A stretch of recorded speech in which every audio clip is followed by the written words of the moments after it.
How to change your name on Facebook. Hey, what's up guys? Welcome back to our YouTube channel and let's get started with the process. First thing first, you have to launch your Facebook application. As you do so, make sure that you are logged into your Facebook account and also make sure that you know the credentials like your username and your password. Once done, tap onto your profile, you'll see a page like this. Here scroll below and expand Settings and Privacy. Here tap on Settings. Then tap on See More in Accounts Center. And at this page, tap on Profiles. Here select your specific Facebook profile and you will see Name. Tap on to Name. And likewise, this is completely editable, so you can go ahead and delete this and type in any name that you would like. If you would like, you can also add a middle name and also change your surname.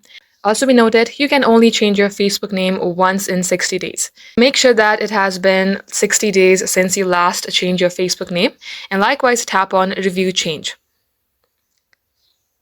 Then tap on Save Changes. And as it is so, it says that your Facebook name has been successfully updated. Just like so guys, this is how you can do it. Thank you all for watching the video till the very end. We will catch you up in our next upload.